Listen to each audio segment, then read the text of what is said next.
Sabot ah. Ah, Ano meron? napaputol yung mga puno. Papagawa raw ng resort yung bago nakabili. Ganon.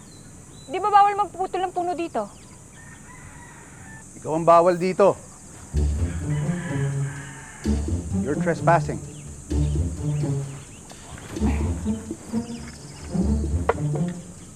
Trespassing in my heart. Sino tong baliw na to? Engineer Migs Olivares.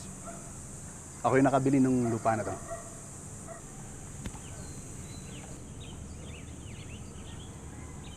Angel Salamanca. Ako may-ari nung sagingan malapit dito. Angel, you wanna go out with me? Ha? Go out? As in date? Ganon? Okay ka lang?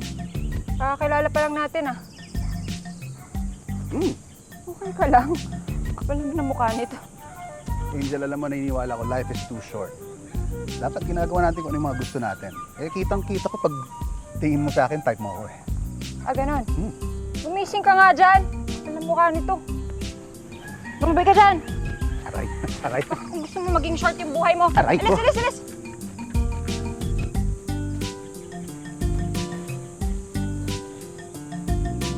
I like her. Kita mo yung connection?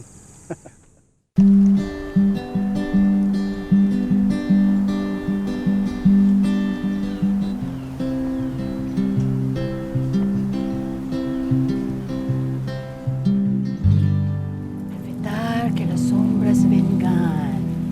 Evitar que las sombras vengan. Evitar que las sombras vengan. Evitar que las sombras vengan. Ano na namang eme yan, Mang? Evitar. Anak, ito ang dahon ng alagaw. Ito ang pangtaboy sa mga sombra dahil nararamdaman ko ang spirito nila dito. Nagagalit sila. Ano na namang sombra yan?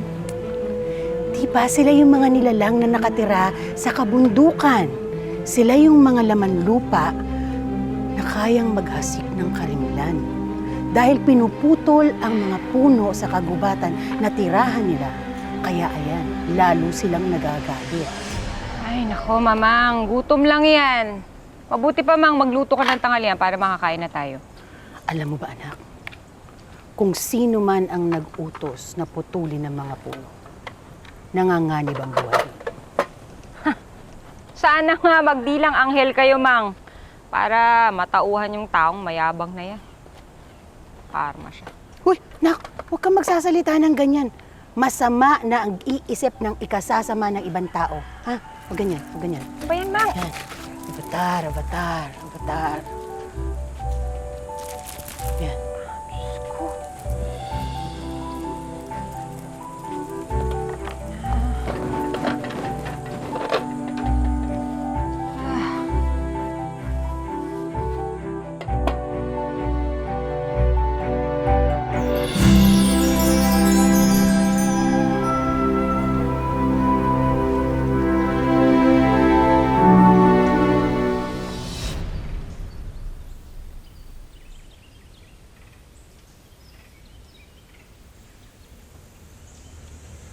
Ano yan? Ay, boss, dagtaho. Pero ngayon lang ako nakakita ng ganyan kaitim na dagta eh. Bukas na natin tuloy ito. Mukhang kailangan mo na rin palitan yung talim ng chainsaw mo eh. Ay, sakto boss. Tom Jones na ako eh. Actually ako rin. Ano ba specialty nyo dito? Ha? Alam ko. Sige, dito. Ha?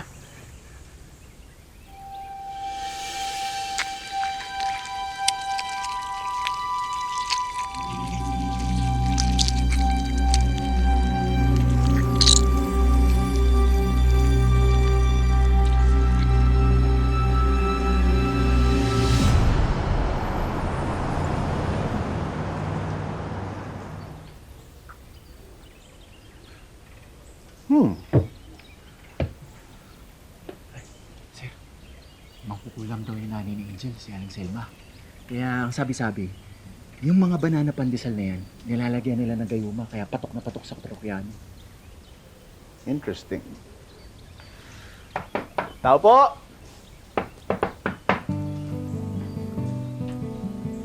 Ikaw na naman. Ano ginagawa mo dito? Ano ka ba? Stalker ka ba? Ay, hindi. Bibili kami ni Sir nung sikat mong banana pandesal. Diba masarap? Pahiya. Sino itong gwapo mong bisita, anak? Gwapo? Saan banda? Gwapo ba yan?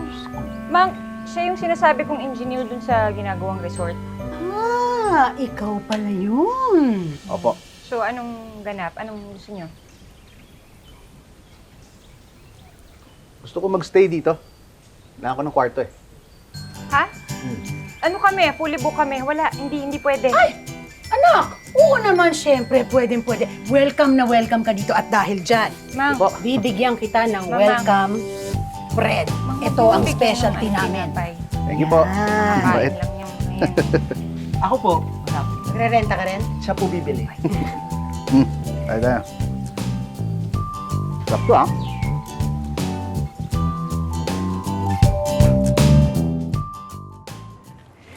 Sige, maiwan na kita dyan, ha? Thank you po. Mang, bakit ka naman pumayag ng stayan dito? Anak, kapag mas mabait ka sa tao, mas madali silang pakiusapan. Migs, baka naman pwedeng makiusap na huwag niyo nang putulin yung mga puno sa gubat. Mang. Kasi hindi mo alam, may mga nakatira kasi sa kagubatan na mga lamang lupa at ang tawag sa kanila sombra. Masama silang magalit. Sombra. Hindi, wala. Wala yun. Ano lang niya yun. Guni-guni niya lang yun. Totoo nga sila na. Ay, sorry po. Lumalabas sila kapag nawawala ang sinag ng buwan. At kapag ka nagalit naman sila, kayang-kaya nilang padilimin ang buong mundo. Hindi po kasi ako niniwala sa mga ganyan eh. Kailangan ko po siguro ng pruweba. Pareho kami ni Angel. Diba?